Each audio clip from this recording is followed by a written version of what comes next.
Listo. Buenas tardes, chicos. Reciban un cordial saludo de parte del Comité de Educación Médica de AEMPI UTA. Este proyecto está a cargo de Bárbara Checa, LOME de AEMPI UTA, y mi persona, Brian Majitasic, al LOME de AEMPI UTA. Queremos darles la bienvenida a todos ustedes a este maravilloso proyecto llamado de electrolitos. Este proyecto está compuesto por dos fases. La fase número 1, llamada En busca de las petrogemas hidroelectrolíticas, en donde se dará a conocer las generalidades sobre los trastornos hidroelectrolíticos de los iones sodio y potasio. Y una segunda fase llamada Solo hay una oportunidad, en donde se procederá al desarrollo de casos prácticos problemas enfocados en la temática ya mencionada.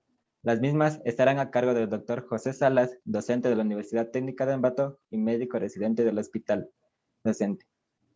Buenas tardes, doctor. Es un honor poder contar con su presencia en este maravilloso proyecto y le cedo la palabra. Muy buenas tardes, compañeros. Qué gusto poder compartir con ustedes algo de conocimientos. Bueno, he tratado de hacer la parte clínica, sacar las partes que sinceramente nos van a servir cuando ya estamos en la vida profesional y poderlo aplicar a cada uno de nuestros pacientes. Cuando nos empiezan a hablar de electrolitos, a veces es como estar en un iceberg, porque a veces no entendemos muchas cosas. En esta situación he tratado de resumir para que sea algo entendible, claro, y realizar ejercicios de forma sencilla que nos van a ayudar para el tratamiento de un paciente. En este sentido, como les digo, compañeros, esta situación va a ser algo útil en la vida profesional. Todo lo que les voy a decir he tratado de resumir en lo que más se utiliza en el área de salud, lo que es específicamente en el área de emergencia, donde es la puerta de entrada de cada uno de los pacientes y donde que tenemos que realizar el tratamiento inmediato para poderlos compensar a cada uno de ellos. Si estamos listos, me confirman para poder arrancar con la exposición. Sí, doctor. Sí, doctor. Sí puede comenzar. Esto, perfecto.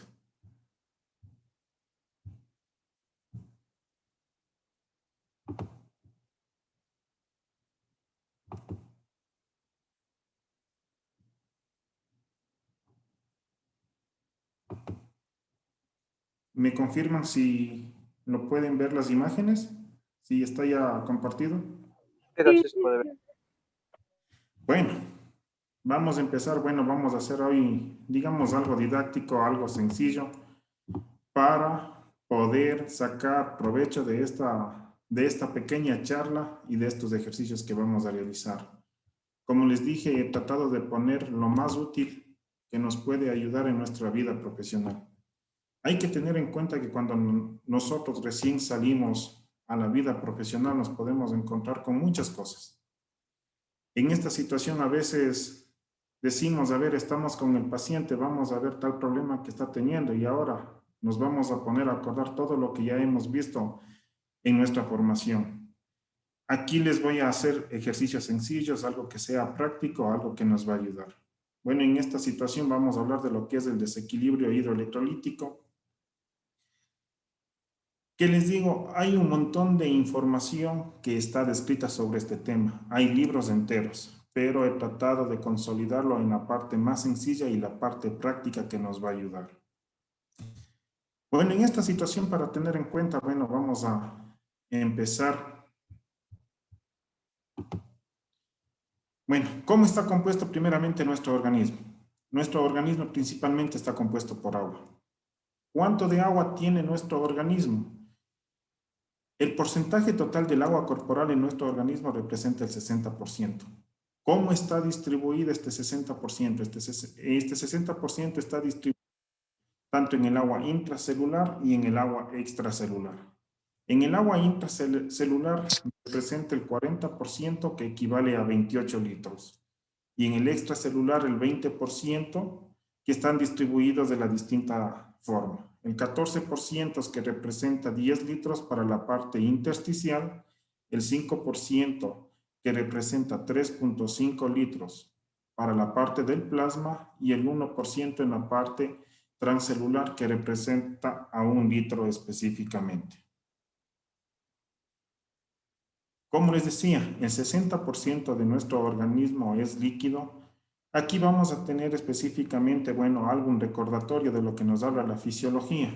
¿Cuánto de líquido ingerimos, en qué porcentajes y cuánto estamos eliminando? Cuando nosotros tenemos un paciente específicamente y cuando lo estamos manejando en el área de emergencia, podemos decir de las pérdidas que tiene el paciente. Cuando hablamos de pérdidas, no solamente nos referimos a lo que es la diuresis, también hay que tener en cuenta las pérdidas insensibles que se dan tanto por la respiración, el sudor, tanto por la orina, la presencia a veces de drenes cuando son pacientes quirúrgicos que se encuentran colocados. Generalmente cuando se trabaja en el área crítica, en el área de emergencia, todas estas pérdidas tenemos que cuantificarlo para en un futuro poderlo reponer. Hay que tener en cuenta que una adecuada reposición de los líquidos va a depender del pronóstico de los pacientes. Hay que tener en cuenta que en la ingesta de líquidos, generalmente en lo que es bebidas, ingerimos alrededor de unos 1500 ml por día. En alimentos unos 700 y en agua endógena unos 300. ¿Y cuánto perdemos? En la sudoración aproximadamente unos 450, 675 ml por día. En la respiración de 150 a 225, en la orina aproximadamente unos 1500 y en las heces aproximadamente unos 250 ml día. Hay que tener en cuenta también que cuando hablamos de electrolitos no solamente hablamos del agua, sino también hablamos todos los componentes internos, en este caso sodio, potasio, calcio, fósforo, magnesio, aparte de eso también el bicarbonato. Los requerimientos diarios en milimoles de acuerdo a la dieta que necesitamos van a ser de sodio de 60 a 125, de potasio de 50 a 100, de calcio de 10 a 15, el fósforo de 10 a 40 y el magnesio de 5 a 10 milimoles.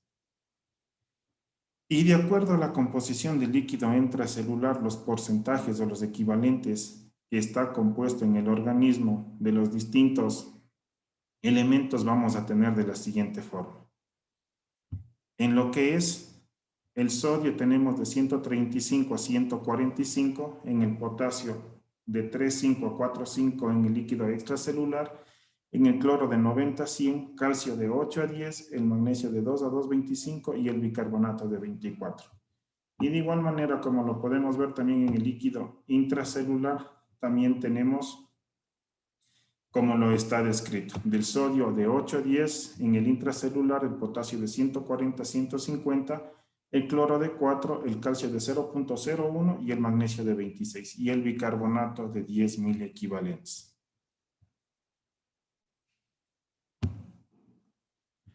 Bueno, ahora sí nos vamos a centrar específicamente en lo que concierne en lo que es a la charla de líquidos y electrolitos.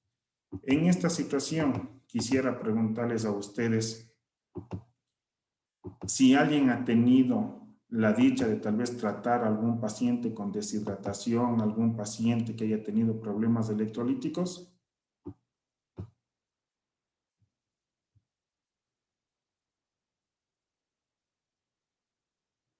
Hola.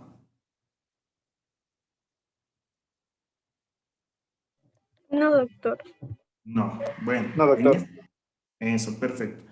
Esta charla vamos a hacerlo de una forma didáctica. Me gustaría que todos los compañeros prendan sus cámaras para poder compartir netamente esta charla. Me gustaría esa situación y más que todo también para irles conociendo y algún rato si nos encontramos por aquí en el hospital, estar aquí y pues, para podernos conocer. Y en este caso sí me gustaría que prendan las cámaras para podernos conocer y estar pendientes de cómo se va desarrollando la charla.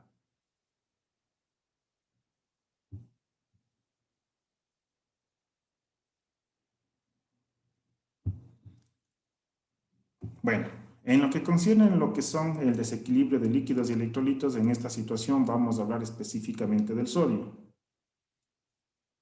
Si hablamos de sodio, vamos a indicar que es el catión principal del líquido extracelular.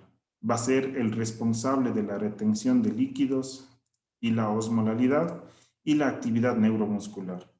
Los niveles de sodio es regulado específicamente por el riñón y la aldosterona y los requerimientos diarios de sodio van a ser de 2 a 4 gramos por día Y en miliequivalentes, las necesidades o requerimientos diarios de sodio van a ser de 3 a 5 miliequivalentes por kilogramo día.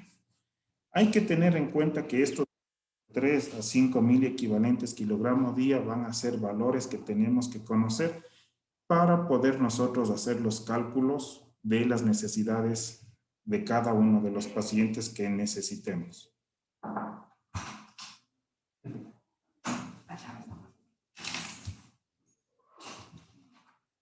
Bueno, en esta situación vamos a hablar específicamente del sodio. Las afectaciones, cómo está dado el sodio específicamente, qué características clínicas nos van a dar y qué problemas vamos a encontrar. ¿Qué pasa si el sodio está alto? ¿Qué pasa si el sodio está bajo? ¿Y qué pasa si el sodio está dentro de características normales? ¿Y cómo lo vamos a encontrar? ¿En qué patología? ¿Y cómo le vamos a tratar? En este caso, cuando vamos a hablar en descompensación, cuando el sodio está, digamos, descompensado, vamos a hablar de dos tipos de alteraciones, específicamente la hiponatremia y la hipernatremia. Cuando hablamos de hiponatremia, bueno, nos van a clasificar por muchas pautas, de acuerdo a la gravedad, de acuerdo a la instauración, de acuerdo a la patología de base, y también de esto va a depender el tratamiento. Como les decía, específicamente los requerimientos básicos de sodio por día van a ser de 3 a 5 miliequivalentes, y cuando a veces no lo aportamos de una forma adecuada o cuando los pacientes presentan algún tipo de sintomatología, pueden ser problemas de deshidrataciones, pérdidas a veces insensibles, presencia de cirugías, vemos que este va a estar afectado. En esta situación, cuando hablamos de hiponatremia, lo clasificamos en 3 grados. Hay que tener en cuenta que los grados van a depender de acuerdo a los valores y a la sintomatología que van a ir presentando. El grado leve vamos a hacer cuando en sodio encontramos de 134 a 125 miliequivalentes. En el moderado cuando encontramos de 124 a 115 y la severa cuando encontramos menor a 114 miliequivalentes.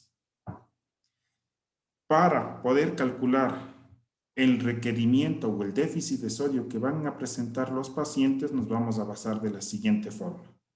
Esta fórmula es la fórmula del déficit de sodio, en donde vamos a utilizar distintas constantes. 0.5 para hombres y 0.6 por el peso en kilogramos, más el sodio deseado, más el sodio actual.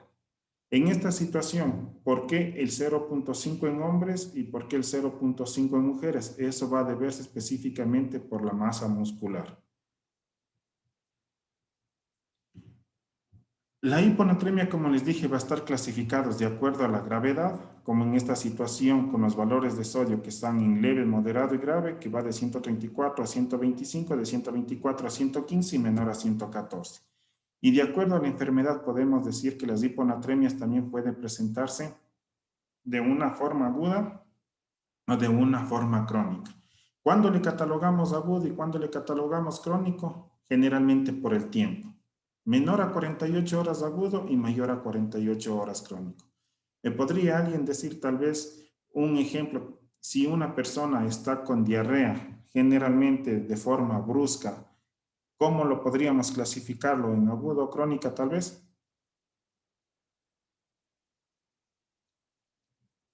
De forma aguda. Aguda. Perfecto, perfecto. De acuerdo a los síntomas, también van a presentarse que esta hiponatremia puede dar síntomas y no puede dar síntomas. Y todos estos síntomas van a referirse de acuerdo al tiempo de instauración. Si el tiempo es agudo, los pacientes van a presentar sintomatología, pero si es crónico, mayor a 48 horas, a veces pueden presentarse de forma asintomática. Un ejemplo, ¿cuándo podemos encontrarnos hiponatremias que van a ser asintomáticas? Generalmente vamos a encontrarnos en pacientes mayorcitos, en pacientes que tienen un consumo disminuido de sodio, en pacientes tal vez diabéticos, que es frecuente encontrar problemas de hiponatremia. Según la osmolaridad, también vamos a clasificarlo en 3 tipos. Hay que tener en cuenta que el valor de la osmolaridad va a estar dado de acuerdo a la literatura que veamos, pero el valor promedio que se maneja va a ser de 275 a 290 milismoles por litro. Si hablamos de una osmolaridad hipotónica, decimos que estamos menor a 275. Si estamos isotónica, entre 275 a 295. Y la hipertónica mayor a 295. ¿Cómo sacamos la osmolaridad plasmática? Mediante esta fórmula. 2 sodio más potasio más glucosa dividido para 18 y urea dividido para 6. Hay otra forma también en donde que le cambia específicamente la última parte, que es el boom dividido para 2.18. Pero la fórmula con la que vamos a basarnos y con la que vamos a quedar va a ser específicamente esta. Osmolaridad plasmática, 2 sodios más potasio más glucosa para 18 y urea dividido para 6. Irán tomando nota específicamente de las fórmulas para poder realizar los exámenes, porque para poder desarrollar la parte práctica tenemos que específicamente utilizar estos exámenes, estas fórmulas, compañeros. De acuerdo a las complicaciones también de la hiponatremia, los síntomas que vamos a encontrar. Bueno, generalmente todos los síntomas de la hiponatremia van a ser de tipo neurológico. Generalmente vamos a encontrar la sintomatología que va desde la presentación leve hasta una presentación severa. Con una forma leve vamos a encontrar cefalea, náuseas, vómito, fatiga, confusión, anorexia, calambres y reflejos disminuidos. Cuando tenemos una afectación moderada, vamos a encontrar los anteriores más dificultad para mantener el equilibrio. Y en la forma severa vamos a encontrar delirio, presencia de edema cerebral, cefaleas, convulsiones, herniación cerebral y paro respiratorio, coma y muerte. Hay que tener en cuenta que siempre los problemas hidroelectrolíticos, cuando no son manejados adecuadamente, a veces puede conllevar a la muerte. Por eso la necesidad de conocer partes puntuales, partes básicas que nos van a servir en un posterior en la vida profesional.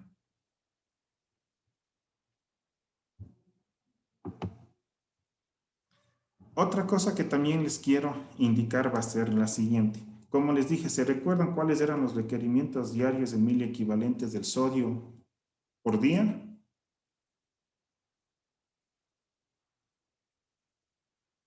De 3 a 5, Perfecto, de 3 a 5 miliequivalentes. ¿Alguien alguna vez sí ha estado en contacto o ha visto las ampollas de soletroles o los de electrosol sodio de cuánto viene cada ampollita? ¿Cuál es la concentración?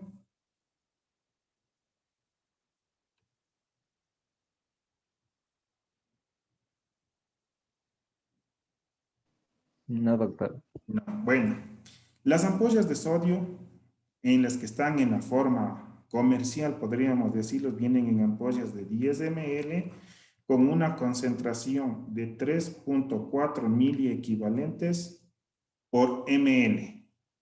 Y si tienen 10 ml, entonces tenemos 34 miliequivalentes. ¿Sí? Perfecto. Aquí vamos a hacer una pequeña pregunta. Digamos que nos llega un paciente pediátrico que pesa 10 kilos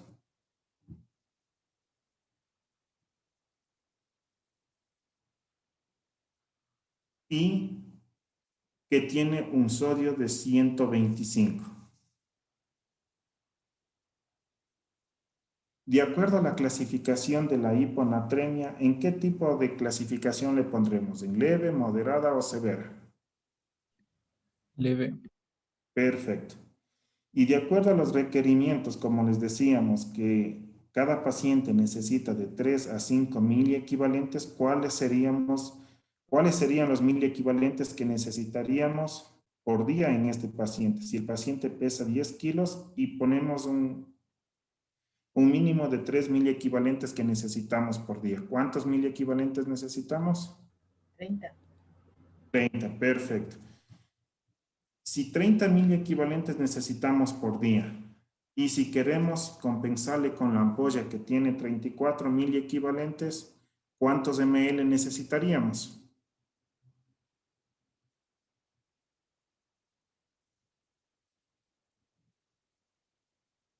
Una simple regla de 3.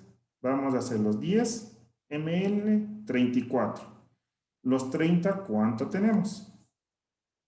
10 por 30 y dividido para 34. Ese va a ser el valor en ml que necesitaríamos en lo que es en electrolitos específicamente del sodio. ¿Estamos claros?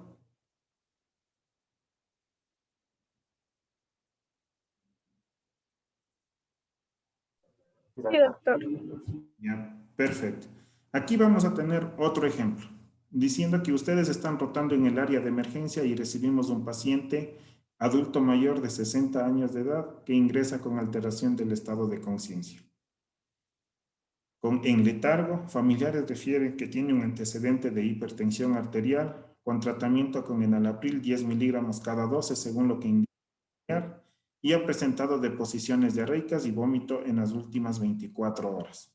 Al examen físico, con tensión arterial de 90-60, cardíaca de 76, frecuencia respiratoria de 20, saturando 92%, con FIO2 del 21 y temperatura de 36,3 grados centígrados. Estado de conciencia letárgico y glicemia capilar de 86. Se realizan exámenes de laboratorio en donde se determinan los siguientes resultados. Con leucos de 7,600, con hemoglobina de 13, plaquetas de 145,000, neutrófilos de 56, linfocitos de 13, glucosa de 93, sodio de 125, potasio de 4.1, urea de 18 y creatinina de 0.7. ¿Qué opinan de este pacientito que acaba de llegar a la emergencia?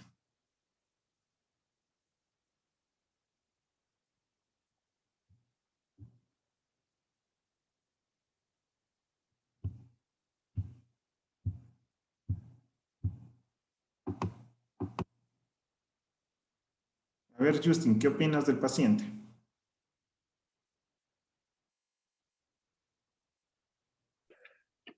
Bueno, doctor, tenemos un paciente pediátrico que primero el estado en el que se presenta se encuentra letárgico. Ya, De igual forma, vemos que la causa por la cual viene son diarreas y vómitos en las últimas 24 perfecto. horas, es agudo. Ya, Tenemos perfecto. de igual forma los signos vitales. A ver qué más. Dentro del laboratorio vemos que tiene una hiponatremia Perfecto. ¿Cómo eh, estarías a la hiponatremia en ese momento? leve. Ya, muy bien.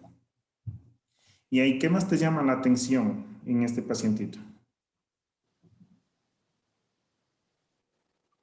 Mm,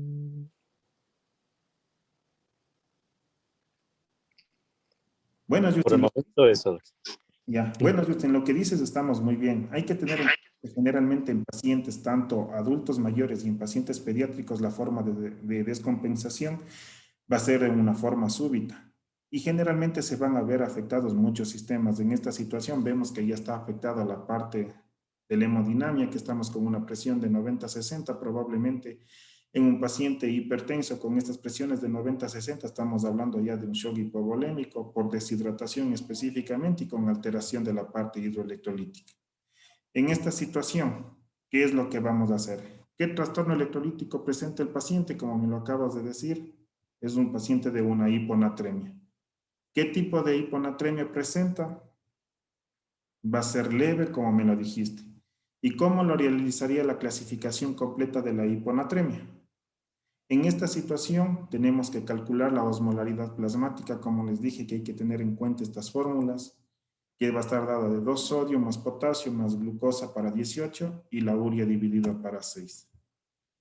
Si vamos reemplazando datos, vamos a tener de la siguiente manera. El 2 por el 125, que es el sodio, más el 4.1 por el potasio, dividido más la glucosa dividido para 18 y más la urea dividido para 6.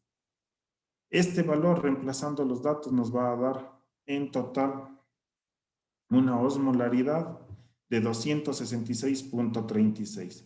Y una vez que hemos realizado todos los cálculos, podemos decir que este paciente tiene una hiponatremia leve, aguda, tipo hipoosmolar, teniendo en cuenta que los valores de la Osmolaridad van a ser desde 275 a 290, teniendo en cuenta, miren, sabiendo solamente las fórmulas, cómo podemos clasificarlo y cómo podemos irle dando nombre y apellido a los desequilibrios que van presentando.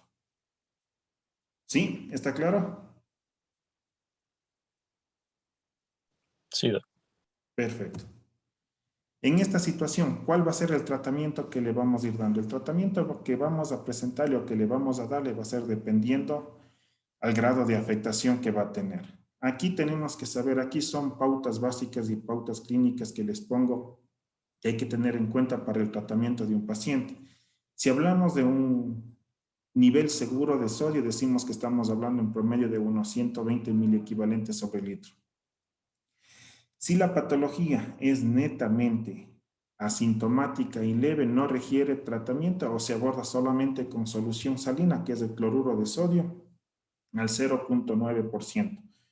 Una pregunta, ¿sabemos cuántos miliequivalentes de sodio tiene una fundita de cloruro de sodio al 0.9%? 154. Perfecto. Ya, hay que tener en cuenta que si es que le estamos dando 154 miliequivalentes, van a ser de acuerdo a los requerimientos basales que el paciente va a necesitar. Hay que tener en cuenta si este paciente de 60 kilogramos, digámosle un ejemplo, no tenemos el peso, pero si está pesando unos 70, 80 kilos más o menos, 80 por 5 son 400. Si dividimos para 34 mil equivalentes, nos va a salir el valor que va a estar el valor permitido dentro de una fundita de solución salina al 0.9%. ¿Sí? En pacientes que se encuentran asintomáticos, la concentración plasmática de sodio no debería aumentarse más de 0.5 a 1 miliequivalente hora y no de 10 a 12 miliequivalentes durante las primeras 24 horas y no mayor a 18 miliequivalentes durante las 48 horas. ¿Qué pasa si le damos mucho sodio a un paciente? ¿Qué es lo que puede pasar en la parte neurológica? Le vamos a deshidratar a las neuronas y nos va a dar lo que es la mielisis pontina. Y en los casos severos la corrección puede ser más rápida, específicamente en donde vamos a utilizar soluciones que van a ser más concentradas. Si han de haber escuchado en esta situación tal vez el uso de soluciones hipertónicas al 3, al 7%, que van a ser soluciones que van a tener mayor concentración de sodio y que nos van a permitir realizar tratamientos rápidos. Específicamente, digamos que llegue un paciente, se me ocurre con convulsiones con un sodio menor a 115. Y si el paciente empieza a convulsionar, ¿qué es lo que tenemos que dar? Tenemos que dar una carga rápida de sodio para evitar la causa de la convulsión. Hay que tener en cuenta que en la medicina no solamente tenemos que tratar el síntoma, sino llegar específicamente a ver qué es lo que le está desencadenando. Como les hablaba específicamente de las soluciones hipertónicas, estas se van a utilizar específicamente en hiponatremia severa sintomática. La concentración plasmática de sodio debe ser aumentada de 1 a 2 miliequivalentes horas en las primeras 3 a 4 horas y el aumento no debe superar los 12 miliequivalentes durante las primeras 24 horas. Un ejemplo se me ocurre en esta situación en un paciente con una hiponatremia grave. Si tenemos una solución salina a 3%, tenemos que pasar una forma mnemotécnica y una forma rápida es a 2 cc por kilogramo de solución salina. Diciendo si un paciente pesa unos 50 kilos de la solución salina al 3%, 50 por 2, tenemos que pasarle 100 ml de la solución salina para realizarle una compensación rápida. Hay que tener en cuenta también que cómo preparamos las soluciones hipertónicas. Las soluciones hipertónicas vamos a preparar específicamente basándonos en la concentración del sodio que tiene la solución salina al 0.9%. Un ejemplo. Para el tratamiento, generalmente utilizamos soluciones salinas del 0.9%, soluciones salinas al 3%. La del 0.9 tenemos 154 miliequivalentes y la del 3% 51.3 miliequivalentes. Y hay que tener en cuenta que 1 gramo de solución salina tenemos alrededor de 17.1 miliequivalentes. ¿Cómo preparamos las soluciones salinas al 3%? Vamos a preparar de acuerdo a las necesidades que que necesitemos, valga la redundancia. Si queremos compensar de forma rápida sin tener que pasar muchos líquidos, vamos a preparar de la siguiente forma. La solución salina al 0.9%, 90 cc más 10 ml de solución de electrosol sodio. Eso es una forma sencilla y una forma rápida de preparar una solución hipertónica al 3%. Eso podemos utilizarlo si queremos pasarle ese momento en un caso de un paciente que se encuentre convulsionando y que tengamos valores de sodio en menores a 115. Y si queremos preparar una solución salina al 3% que vayamos a utilizar para infusión continua durante 24 horas, la forma de preparación va a ser de la siguiente. Solución salina 1000 ml que tiene 154 miliequivalentes más 10 ampollas de electrosol sodio que contiene 34 miliequivalentes cada ampolla. En total estamos poniendo 342 miliequivalentes que corresponden a las 10 ampollas. ¿Cómo preparamos o cómo le ponemos la indicación para que la compañera enfermera pueda pasar al paciente? Decimos preparar 900 ml de solución salina al 0.9% más 100 ml de soletrol sodio, 10 ampollas y pasar de acuerdo a lo que necesitemos. Y hay que tener en cuenta que siempre cuando estamos infundiendo soluciones con electrolitos, siempre tenemos que estar pendientes del control de electrolitos cada 6 o cada 8 horas para ir viendo cómo va la evolución de cada uno de los pacientes. Como les explicaba específicamente en pacientes que están extremadamente graves y con sodios, digamos, menores a 115, de la solución salina hipertónica al 3%, ¿qué es lo que vamos a hacer? Vamos a pasar a 2 ml por kilogramo. Un ejemplo, este paciente que tiene un sodio de 114 y pesa 60 kilogramos, pasamos a una infusión específicamente de 2, que va a ser 2 por 60, igual 120 ml hora de lo que tenemos que pasar para realizar una compensación rápida. ¿Estamos claros?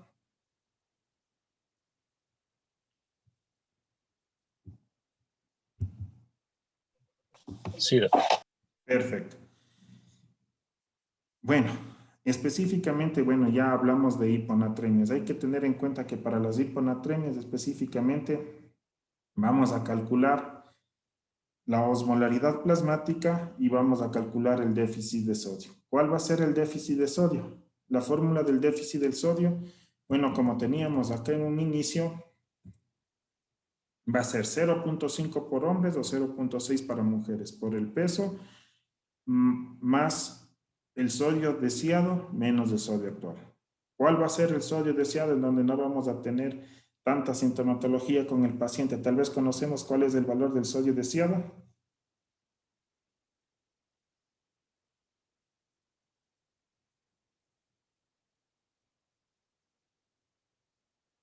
Bueno, el valor normal del sodio deseado va a ser 120 miliequivalentes. ¿Estamos claros?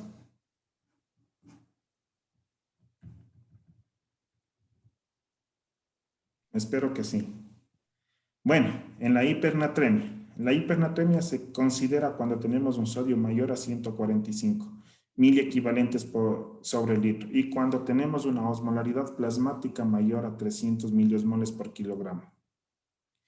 Generalmente, ¿qué es lo que va a suceder en este tipo de problemas? Al aumentar la concentración sérica de sodio y al haber una deshidratación neuronal, va a haber una activación hipotalámica de la sed. Hay que tener en cuenta que siempre el sodio está al lado del agua. Cuando tenemos concentraciones altas de sodio, el paciente, el primer síntoma que va a presentar va a ser la sed. ¿Cómo le clasificamos en esta situación a la hipernatremia? A la hipernatremia le vamos a clasificar de la siguiente manera.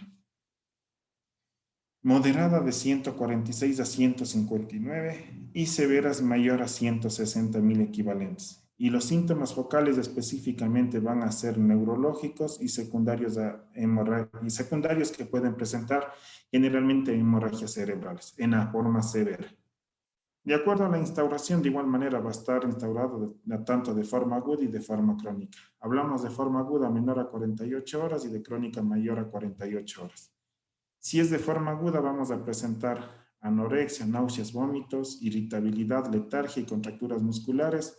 Y cuando es de forma crónica, vamos a encontrar específicamente síntomas neurológicos que van a ser menos evidentes, espasticidad, temblor, vamos a presentar tal vez astéresis y también ataxias.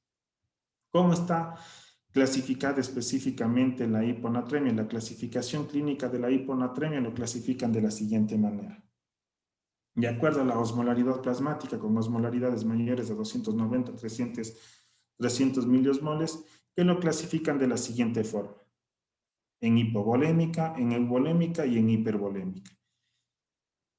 Si es de la parte hipovolémica, generalmente va a estar dado por causas extrarrenales, específicamente por problemas gastrointestinales, por diarreas de las partes cutáneas, generalmente por quemaduras, y por afectación del tercer espacio. Tercer espacio, en este caso, de pancreatitis, de presencia de hilios metabólicos, y generalmente el tratamiento de esta va a ser con hidratación de una solución salina hipotónica.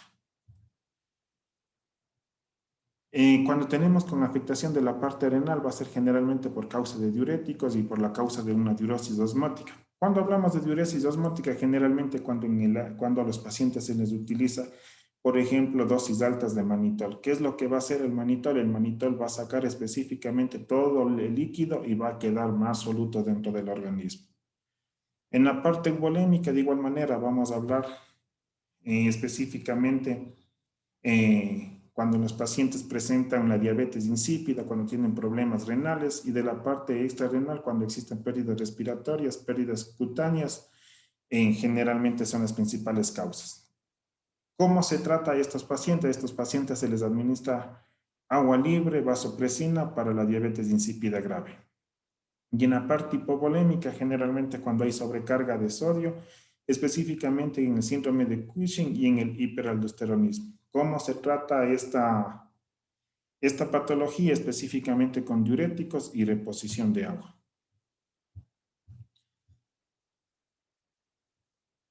Además, vamos a tener exploraciones complementarias. ¿Qué exámenes tenemos que pedir en este caso si tenemos un paciente con desequilibrios electrolíticos? No solo para la hipernatremia, sino para todos los pacientes que presentan desequilibrio hidroelectrolítico. Vamos a basarnos específicamente con exámenes básicos. En este caso, la química sanguínea, que mantiene glucosa, urea, creatinina, electrolitos, proteínas totales, cálculo de la osmolaridad y la creatininsinasa, en el caso que puede haber rhabdomiólisis. La biometría hemática para ver si hay problemas o no de infecciones. Hay que tener en cuenta que en procesos sépticos también se ve netamente afectado la parte metabólica, la gasometría, RX de tórax y abdomen, y aparte de eso el electrocardiograma. ¿Cuáles van a ser los criterios de ingreso? Van a haber dos tipos de criterios de ingreso, tanto a pacientes que van a ingresarse para hospitalización de una forma normal o a los pacientes que van a ser tratados en el área crítica. Algo sencillo que tenemos que conocer van a ser específicamente, tenemos que tener el valor del sodio en 160, mayor a 160, gravedad extrema, paciente manejado en área crítica. Menor a 160, paciente tiene que ser tratado en hospitalización, tratando la causa de base, específicamente basándonos en este recuadro. El tratamiento inicial va a estar dado específicamente al tratar dos pilares fundamentales, tanto la reposición del déficit de agua y la disminución del sodio. ¿Cómo vamos a calcular el déficit de la cantidad de agua? Mediante la siguiente forma.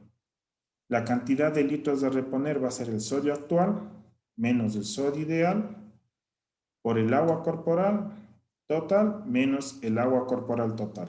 Teniendo en cuenta que el sodio ideal va a ser 145 para la hipernatremia.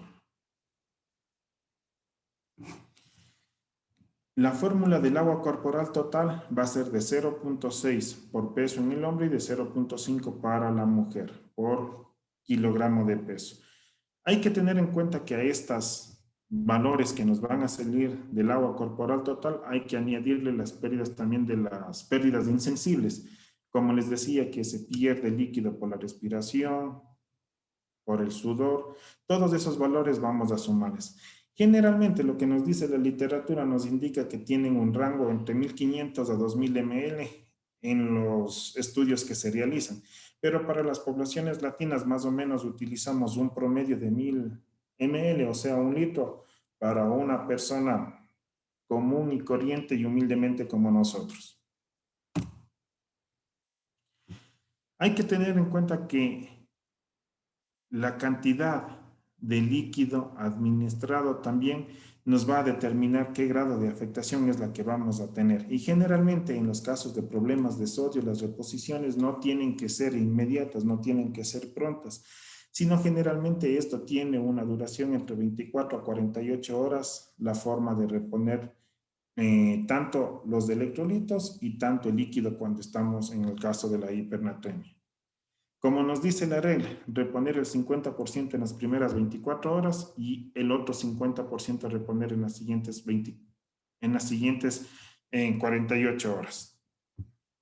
Aquí vamos a tener otro ejemplo que vamos a valorarlo, ¿no? Estén pendientes. Digamos que se encuentran aquí en el servicio de emergencia y recibimos un paciente masculino de 70 años de edad con antecedentes de Parkinson, tratamiento irregular con levodopa y carbidopa. Acude por presentar náusea, vómito, anorexia y familiares refieren que en horas previas ha presentado un episodio de crisis convulsivas. Tónico-clónicas de 45 segundos de duración aproximadamente. Al momento, el paciente se encuentra obnubilado con las siguientes constantes vitales: 140-90, con cardíaca de 123, frecuencia respiratoria de 19, saturando 93%, con FIO del 21%, o sea, estamos hablando del aire ambiente, y temperatura de 36.8 grados centígrados, con una glicemia de 86, con un peso aproximado de 70. Llama la atención que en los exámenes de laboratorio nos indica un sodio de 165. ¿Qué es lo que vamos a hacer? Para calcular el déficit de agua, vamos a calcularlo de la siguiente manera. Cantidad de litros a reponer va a ser la siguiente: el sodio actual menos el sodio ideal. En esta situación, 165 el valor menos el sodio ideal, que va a ser 145. Por el agua corporal del paciente, el paciente pesaba 70 kilos, paciente masculino por 0.6, 42. Menos 42 que nos indica de la fórmula, nos da los siguientes valores.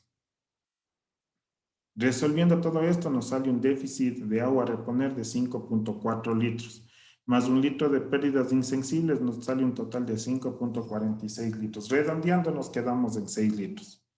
De los 6 litros, ¿cómo vamos a reponer?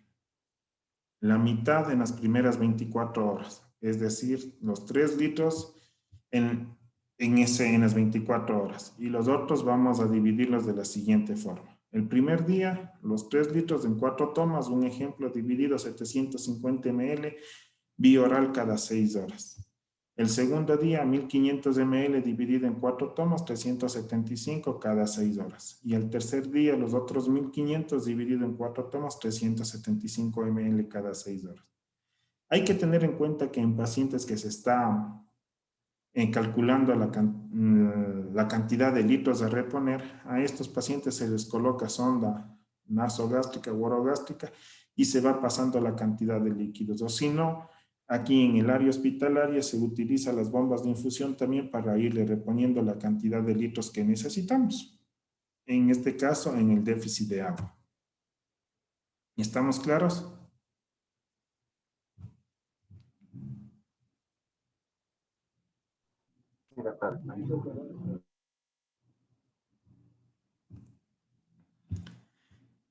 Bueno, ahora en esta situación, bueno, vamos a hablar acerca del potasio. En el potasio, bueno, específicamente también es otro electrolito que tiene gran importancia cuando existe desequilibrio y las afectaciones que pueden presentar van a ser graves en esta situación, tanto en la hipopotasemia como en la hiperpotasemia. Las dos, cuando no se les trata adecuadamente, igual que la hiponatremia y la hipernatremia, nos puede conllevar a la muerte. Hay que tener en cuenta que los valores del potasio van a ser de 3,5 a 4,5. El potasio, bueno, va a ser el responsable del 98% que va a encontrarse en la parte intracelular y sobre todo en lo que es en la musculatura y el 2% en el espacio extracelular. ¿Cuáles van a ser las funciones del potasio? Generalmente sobre el mecanismo de activación de los tejidos excitables.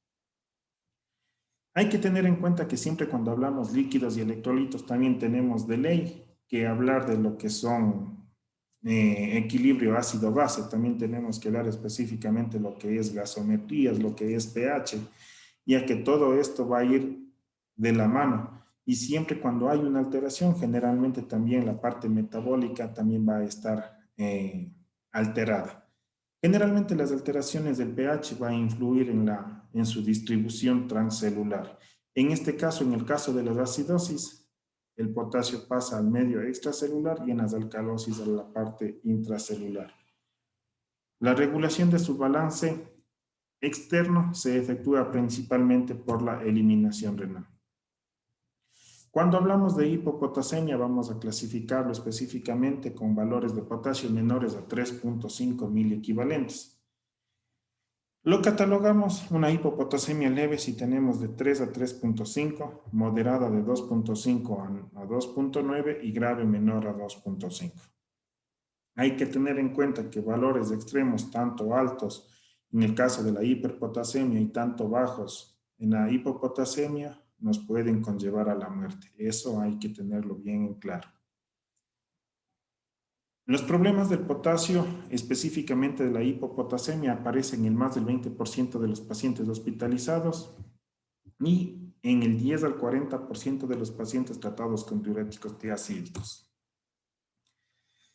¿Cuáles son las causas de la hipopotasemia? Va a ser generalmente dado por pérdidas renales de potasio, en este caso con tensión arterial normal, en el caso de diuréticos, presencia de vómito, en enfermedades tubulares renales, en acidosis tubular renal, en tóxicos tubulares renales, en este caso los aminoglucósidos, los que nos van a afectar los AINES, la anfotericina, en la hipomagnesemia. En las pérdidas extrarrenales de potasio generalmente va a estar dada por la parte digestiva, como va a ser la diarrea, úcidos crónicos de laxantes, cuando presentan fístulas, problemas de adenomas vellosos, en la parte cutánea por una sudoración profusa o específicamente en casos de quemaduras graves. La clínica de la hipopotasemia va a aparecer generalmente si el potasio está menor a 3 miliequivalentes diarios. ¿Conocemos cuál es el valor tal vez del potasio en los requerimientos diarios en miliequivalentes?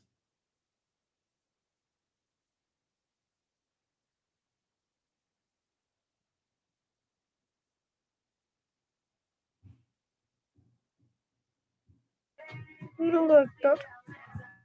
¿Sí? ¿Me ayudas? Que no conozco los valores. El valor normal de los requerimientos diarios del potasio va a ser de 2 a 3 miliequivalentes por día de los requerimientos diarios. De igual manera, asimismo, les voy a indicar, la ampollita del potasio viene en la ampollita de 10 ml con una concentración de 2 miliequivalentes por ml y en total 20 miliequivalentes por ampolla de 10 ml. Esa es la forma comercial o la forma farmacéutica en la que encontramos las ampollitas del potasio, ¿sí? Esto tenemos que saber al momento que vayamos a hacer los cálculos de los déficits y saber cuánto vamos o cuántas ampollitas vamos a solicitar para poner. De igual manera, la sintomatología que, como les decía, en la parte muscular vamos a presentar generalmente arritmias cardíacas, hipoventilación por debilidad muscular y debilidades de las extremidades. Si presenta sintomatología renal, vamos a encontrar nefritis intersticial, la diabetes insípida nefrogénica, en la parte neurológica, sed, hiporreflexia, parestesias y agravamiento de la encefalopatía hepática por retención de amonio. Como ustedes lo ven, mire, podría parecer que no podría dar muchas molestias cuando los electrolitos están un poco bajos o poco altos y vemos que las manifestaciones clínicas son extremadamente graves. En el caso de la afectación cardíaca, los signos clínicos que vamos a encontrar en el electrocardiograma, cuando nosotros estamos acá de guardia,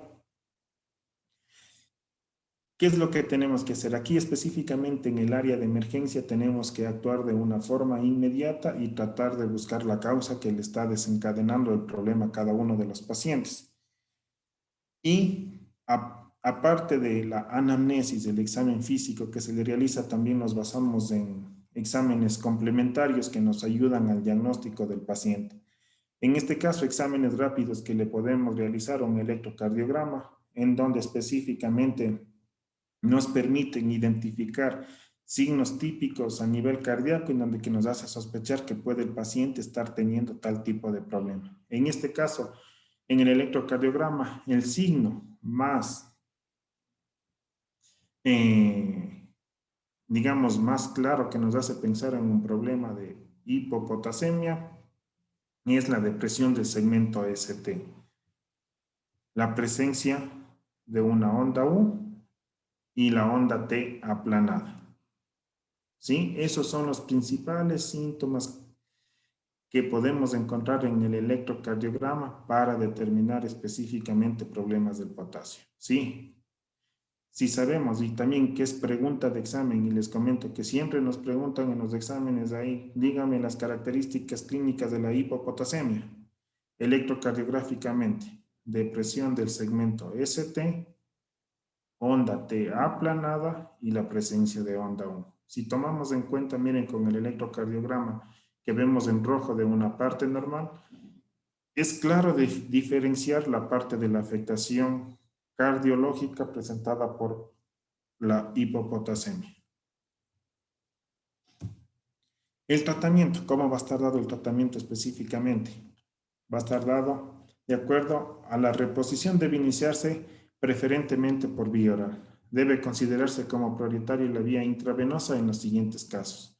Si un paciente está vomitando, es algo obvio que le vamos a dar intravenoso. Si hay la sospecha de hilio paralítico, ¿eso qué significa? Problema de distensión abdominal, el abdomen que está completamente distendido, puede estar vomitando, es indicación del manejo mediante infusión intravenosa.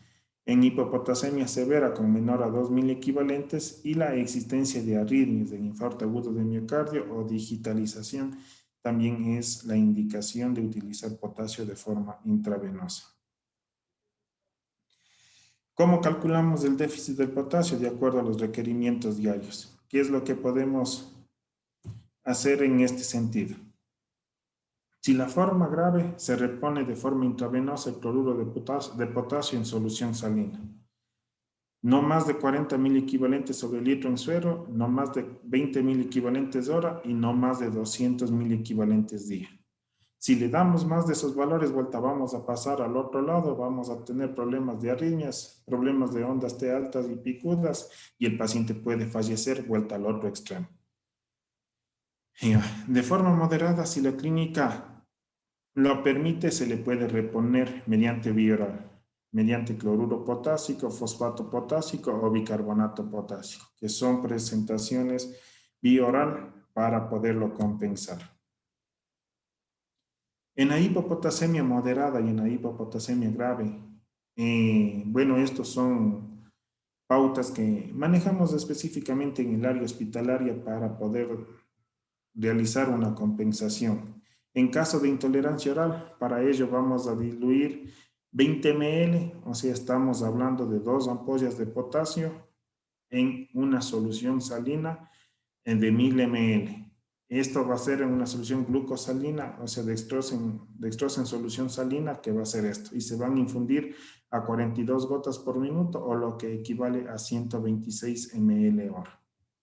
Es una forma de compensar el potasio cuando está extremadamente bajo. Hablamos específicamente, si hablamos de hipopotasemia moderada, estamos hablando de valores de 2.5 a 2.9 miliequivalentes.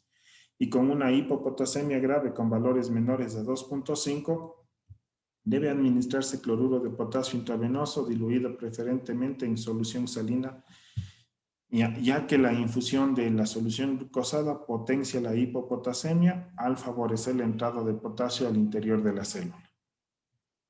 En la práctica clínica, ¿qué es lo que hacemos? Con potasio menor a 2.5 mil equivalentes hay que actuar de la siguiente forma. Inicialmente, si diluyen 40.000 equivalentes, 20 ml, que equivale a 2 ampollas, en 1000 ml de solución salina al 0.9% y esto se pasa en 2 horas. A continuación se diluyen 40.000 equivalentes de potasio en 1000 ml de solución glucosalina y se administran a 42 gotas por minuto a 126 horas para tratar de compensar y tratar de llegar a potasios alrededor de 3, 5, 4, que son valores que están dentro de lo normal. ¿Estamos claros?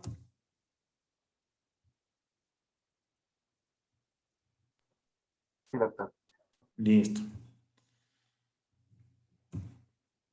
En el caso de la hiperpotasemia o hipercalemia, hablamos específicamente cuando tenemos un potasio mayor a 5.5. De igual manera, esto le clasificamos en leve, moderada y grave. En leve de 5.5 a 6, la moderada de 6.1 a 7 y la grave mayor a 7.000 equivalentes sobre litro.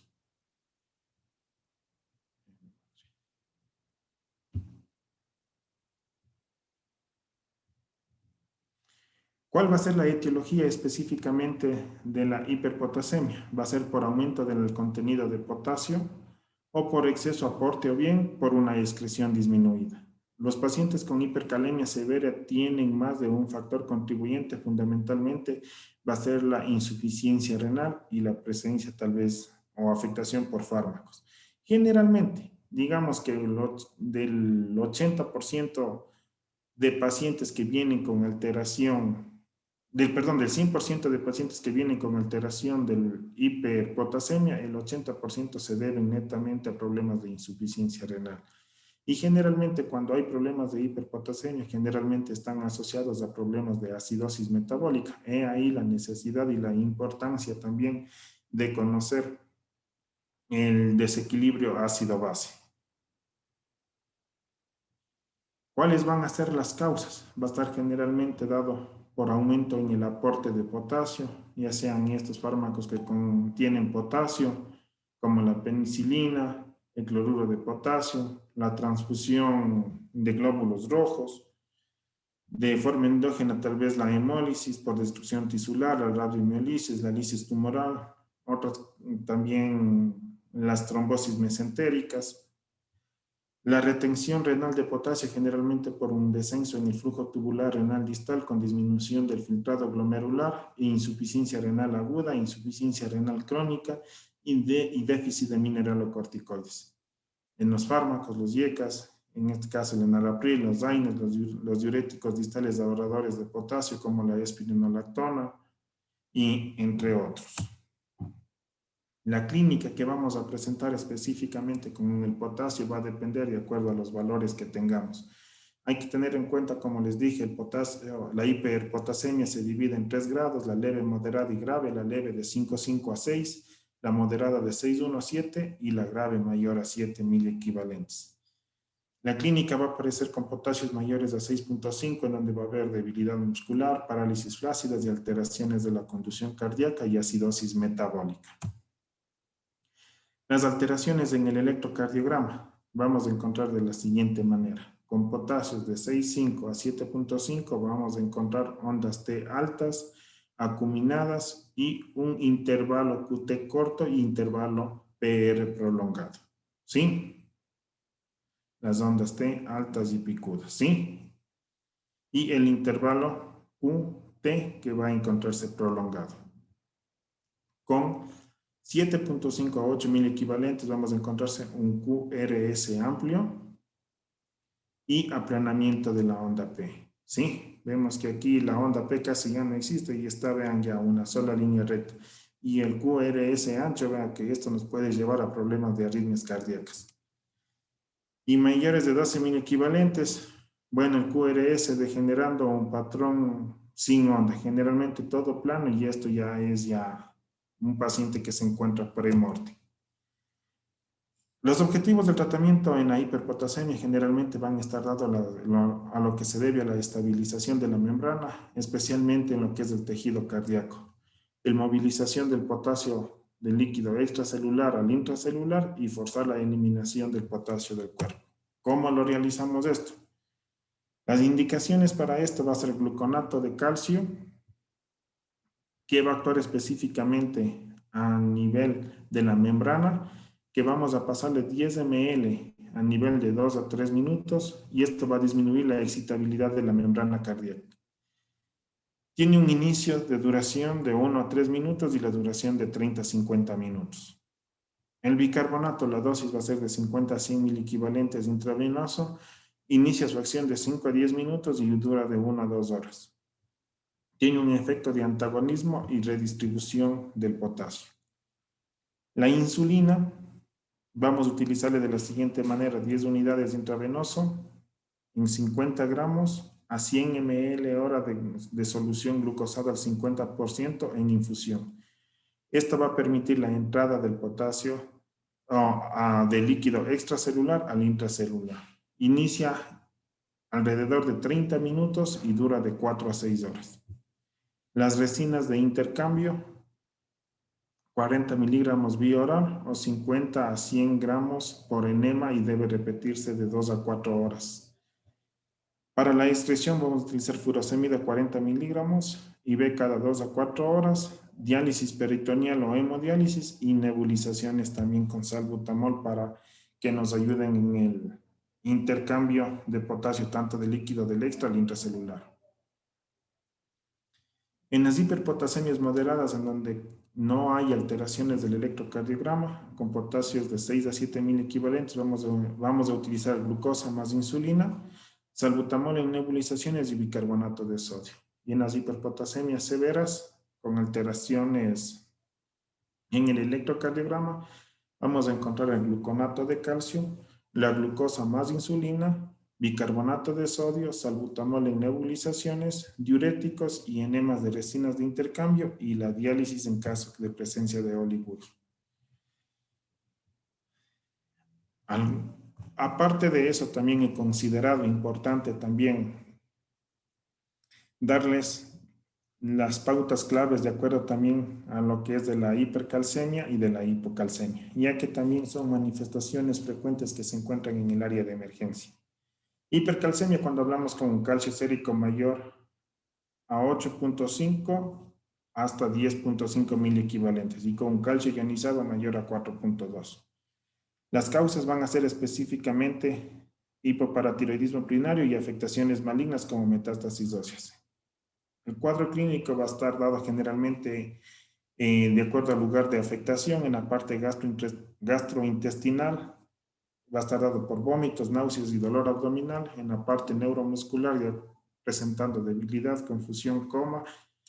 Los pacientes refieren presencia de dolor óseo. En la parte cardiovascular, generalmente con hipertensión, arritmias y poliuria, y en la parte renal con polidipsia. Y en lo que es en la hipocalcemia, con el calcio menor a 8.5, con calcio ionizado menor a 4.2. Las causas van a ser específicamente pancreatitis necrotizante, insuficiencia renal, fístulas pancreáticas y del intestino delgado, hipoparatiroidismo, síndrome de choque tóxico y anomalías en las concentraciones del magnesio y síndrome de lisis tumoral.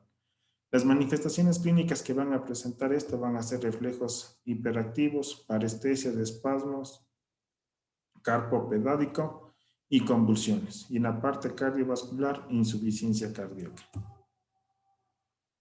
¿Estamos claros al momento? ¿Alguna pregunta, alguna duda?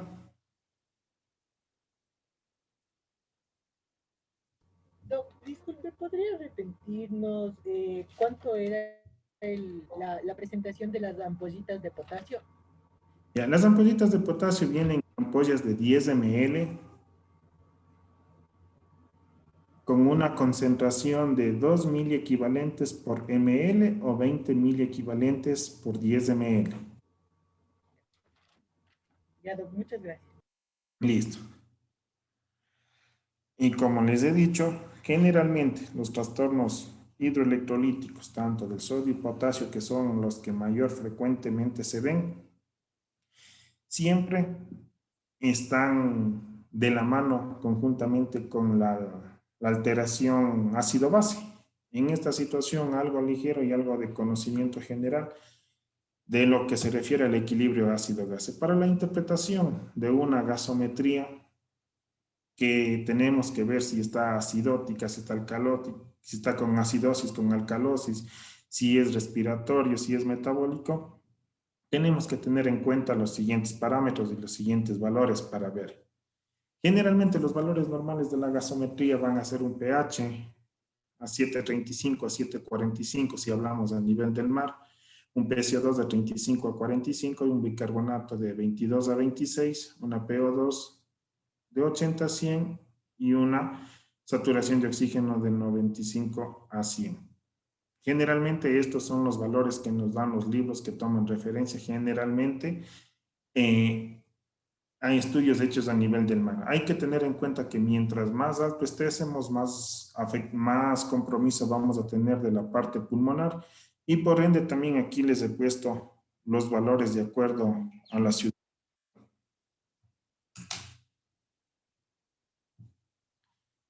De acuerdo a los valores de la ciudad de Ambato, aquí tenemos con un pH que va a ser de 7.35 a 7.45, con un PCO2 de 30, más menos 2, un bicarbonato de 18, más menos 2, una PO2 de 95 y una base exceso de más menos 4. Hay que tener en cuenta en este sentido, si hablamos de gravedad específicamente, tenemos que basarnos en el pH, en el bicarbonato y la base exceso. El pH, si se encuentra, digamos, de 7.35 para abajo, paciente extremadamente grave, ¿sí? Un ejemplo con pH de 7.2, de 7.1, peor aún, pacientes con 6.9, quiere decir que los pacientes están a un punto de fallecer. De igual manera con el bicarbonato, con bicarbonatos demasiadamente bajos, un ejemplo, pacientes que llegan, un paciente con insuficiencia renal crónica, con problemas de hiperpotasemia, con bicarbonatos de unos 3 o 4 pacientes, está extremadamente grave. Aparte de eso, también la base exceso es la cantidad de líquidos que necesita en el organismo. El valor promedio aquí en Ambato estamos hablando de más o menos 4. Y de aquí le he puesto una forma didáctica, una forma resumida. Si tenemos valores de menos 4 a menos 6, podemos decir que el paciente está levemente enfermo, podríamos decir, en su patología. Si tenemos de menos 7 a menos 11, está moderadamente enfermo. Y valores mayores a menos 11, el paciente está extremadamente enfermo. ¿Cómo podemos saber qué tipo de trastorno metabólico tiene? De la siguiente manera y de la siguiente forma. Con pH menores a 7.35 nos indica que tenemos mayor cantidad de hidrogeniones en el medio. Y esto nos lleva a la presencia de la acidosis. Hay que tener en cuenta que si disminuye el bicarbonato, estamos hablando de una acidosis metabólica. Y si el bicarbonato aumenta, estamos hablando de una acidosis respiratoria. De igual manera, si el pH disminuye si el pH aumenta y hay menor cantidad de hidrogeniones, estamos hablando de alcalosis. Si aumenta el bicarbonato, estamos hablando de una alcalosis metabólica. Y si disminuye el bicarbonato, estamos hablando de una alcalosis respiratoria. Teniendo en cuenta que el valor del pH normal, estamos aproximadamente entre 7.35 y 7.45, y los trastornos mixtos también que pueden haberse asociados, que pueden estar trastornos tanto de una acidosis compensada con alguna alcalosis, toda esa situación van a ser en medidas que nos permitan determinar el grado de afectación del paciente. Generalmente este tipo de pacientes se ven con afectaciones del equilibrio ácido-base cuando se encuentran específicamente en las zonas críticas de un hospital, sea en el área de críticos de la sala de emergencia, sea en pacientes de terapia intensiva o pacientes que se encuentran con pronósticos graves hospitalizados en el área de medicina interna o pacientes también que hayan sido intervenidos quirúrgicamente de algún problema médico. Eso, compañeros.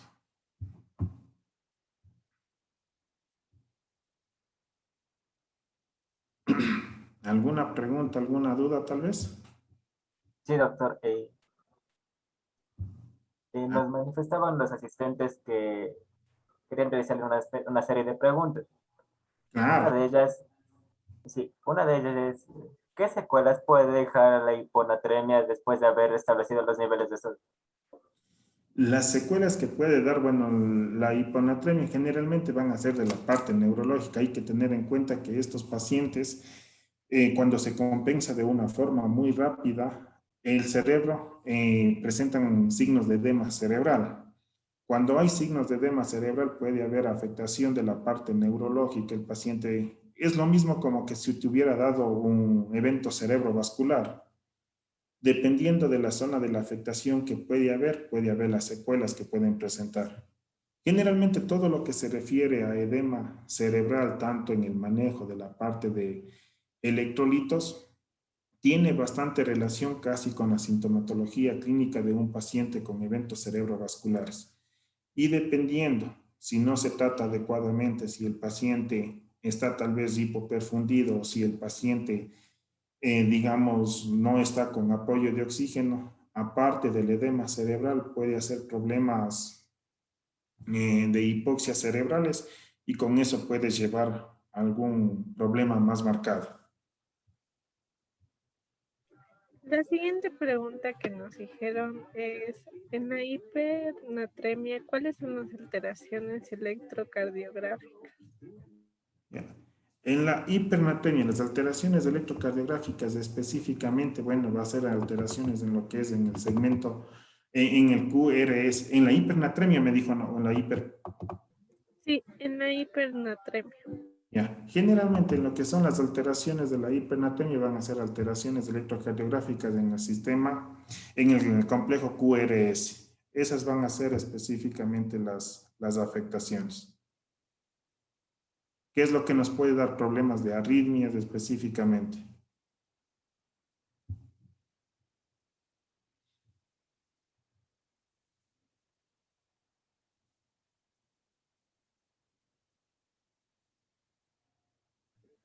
La otra pregunta es, si existe una hiponatremia y una hipopotasemia, ¿se tratan las dos al mismo tiempo?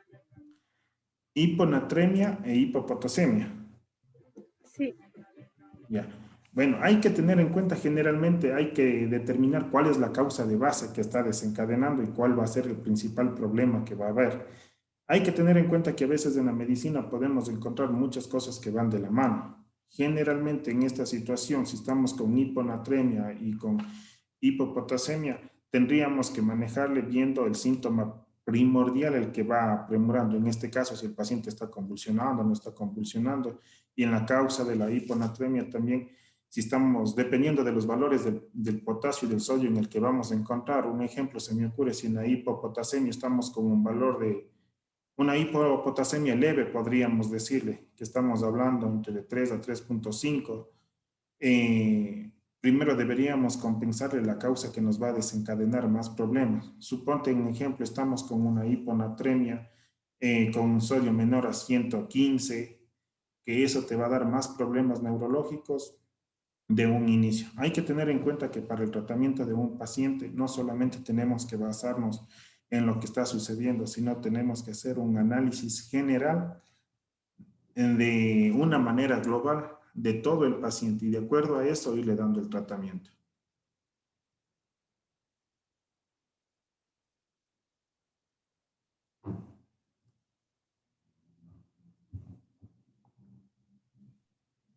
Si alguno de los asistentes necesita realizar otra pregunta, que puedan nomás realizar alzando la mano, por favor.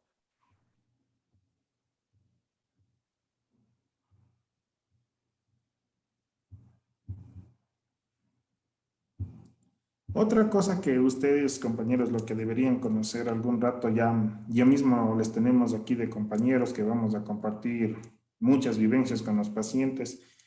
Algo útil que le digo que nos sirve es específicamente no conocer las necesidades básicas de cada uno de los electrolitos de los requerimientos diarios y las concentraciones farmacéuticas en las que viene, porque de ahí nos hace fácil un ejemplo poderlo calcular.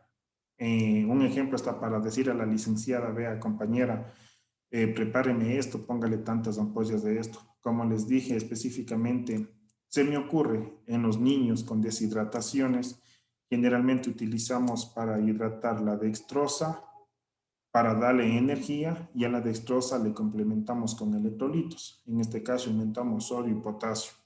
Dependiendo de las necesidades basales que necesite cada niño, podemos decir un ejemplo, póngale una ampolla y media de potasio, o sea, 15 cc, que estaríamos hablando casi como unos 40, digamos así, a grosso modo, de unos 30, unos 45 más o menos mil equivalentes de sodio, más unos 10, más unos 10, unos 20 mil equivalentes de potasio, póngale en una dextrosa al 5%, y de eso pasémosle un ejemplo, se me ocurre unos 300 cc en las 8 primeras horas, luego el resto en las 16 horas siguientes.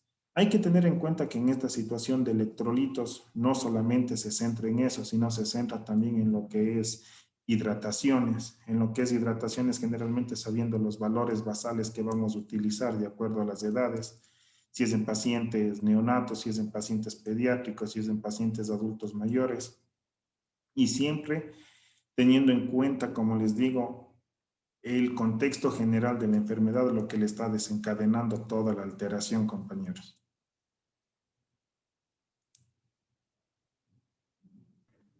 Muchas gracias, doctor, por su ponencia. Ya no existen más preguntas. No sé si los asistentes quieran realizarlas.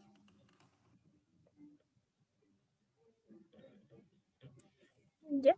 Entonces, muchas gracias, doctor, por la ponencia. Realmente fue un tema excelente y creo que lo consideramos todos y va a ser muy fructífero al momento de realizar nuestra práctica profesional. Y también son temas muy imprescindibles porque son temas día a día para los estudiantes y apreciamos bastante su disponibilidad y tiempo y esperamos contar con usted para próximos proyectos. Listo, compañeros, muchas gracias. Hay que tener en cuenta, ¿no?, que a veces no todo lo que uno se dice es todo lo que está. Hay muchas cosas que pueden ir cambiando, y lo que siempre, como les he dicho a algunos compañeros, siempre tenemos que ir leyendo. Siempre tenemos que ir leyendo, tenemos que ir conociendo cosas nuevas, y otra cosa, siempre tenemos que irnos superando cada día, compañeros. Y cuando estén por acá, bienvenidos. Ya. Igualmente ustedes, chicos, les invitamos a nuestra próxima inducción que será publicada en los siguientes días para que conozcan más del trabajo y de los objetivos que tiene EMPI-UTA. Es por nosotros muy grato tenerlos en cada uno de nuestros proyectos, cuyo objetivo meta es lograr solventar todos los conocimientos que ustedes como estudiantes de medicina requieran a través de capacitaciones e integraciones de conocimientos. Así que los esperamos en las próximas fechas y contamos con que estén pendientes en nuestras redes sociales para que logren su inscripción en este evento. Y finalizada la ponencia, ya les vamos a enviar lo que es el link de asistencia, ya que es uno de los requisitos para lo que es la obtención del certificado.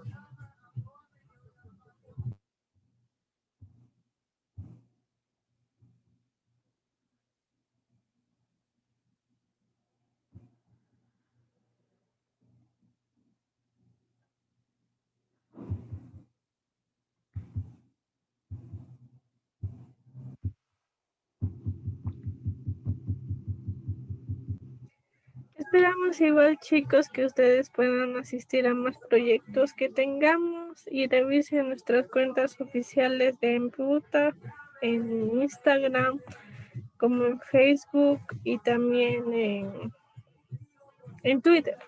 Muchas gracias, chicos.